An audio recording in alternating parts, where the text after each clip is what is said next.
जय श्री महाकाल। 25वां अध्याय।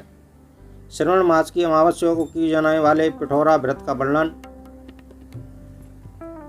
भगवान शंकर बोले, हे मुनिश्रेष्ठ, अब मैं उत्तम पिठौरा व्रत का वर्णन करूंगा। सभी आपदाओं को प्रदान करने वाला यह व्रत श्रवण मास की अमावस्या को होता है। जो घर है वह सभी वास्तु मात्र का अधिष्ठान है, इसलिए इसे पीठ कहा गया है और पूजा में वास्तु मात्र के समूह को आर कहते हैं। अतः हे मुनीश्वर, इस व्रत का नाम पिठौर है। अब मैं इसकी विधि कहूँगा, सावधान चित्त होकर सुनिए। भीत दीवार को ताम्र वर्ण, कृष्ण वर्ण तथा श्वेत वर्ण धातु से पोत करके बुद्धिमान को चाहिए कि यदि ताम्र वर्ण से पोता गया हो तो पीले रंग से कृष्ण वर्ण पर श्वेत रंग से तथा श्वेत वर्ण पर कृष्ण वर्ण से चित्र बनाए, अथवा श्वेत पीत से लाल से काले या हरे वर्ण से चित्र बनाए। मध्य में पार्वती सहित शिव की मूर्ति अथवा शिवलिंग को बनाकर विस्तरण भीत पर संसार की अनेक चीजों को चित्रित करें।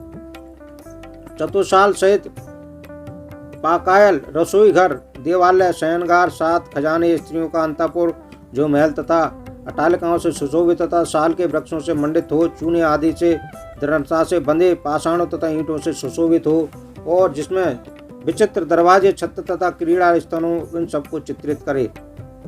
गाय, भैंस, घोड़े, ऊंट, हाथी, चलने वाला रथ, अनेक प्रकार की सवारियां, स्त्रियां, बच्चे, वृद्ध, जवान, पुरुष, पालकी, झूला और अनेक प्रकार के मंच का अंकन करें।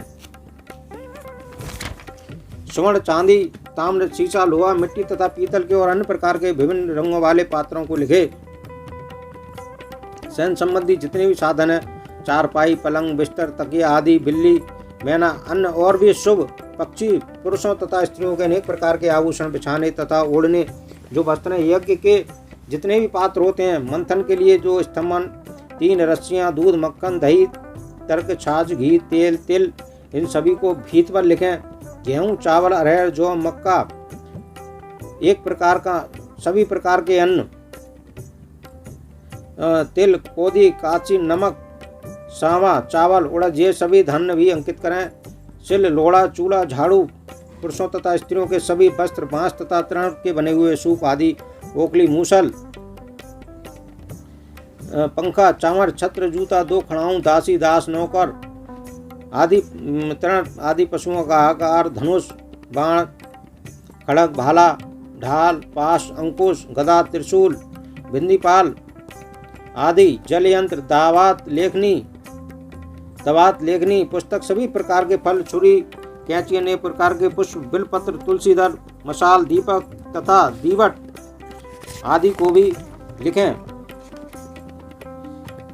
आदि करके साधन करके अनेक खाने योग्य शाक पकवान जितने प्रकार के भी हैं सबको लिखें। साथ ही जो वस्तुएं वहाँ नहीं कही गई हैं उनको भी भीत पर लिखना चाहिए।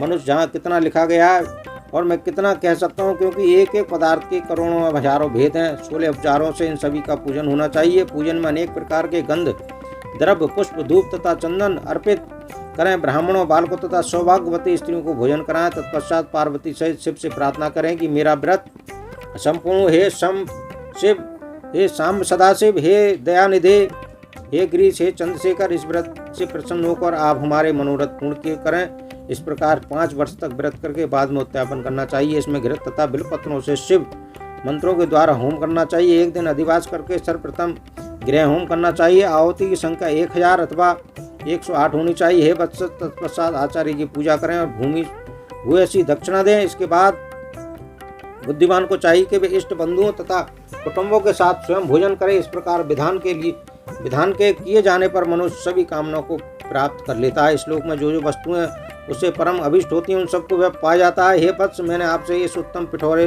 व्रत का वर्णन कर दिया। इस व्रत के समान सभी मनोरथों तथा समृद्धियों प्रदान करने वालों और शिव जी की प्रसन्नता के करने वाला ना कोई व्रत है न हुआ है।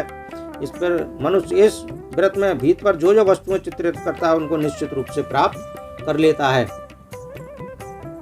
अब से कुछ समय पहले जब हम दीपावली पूजते थे, जन्माष्टमी पूजते थे, तो सभी परिवार के लोगों के नाम उस पर लिखे जाते थे और सभी चीज़ों के बारे में हम उस दीवार पर लिखते थे और चित्रित करते थे और काफ़ी सुखद जीवन व्यक्ति का रहता था।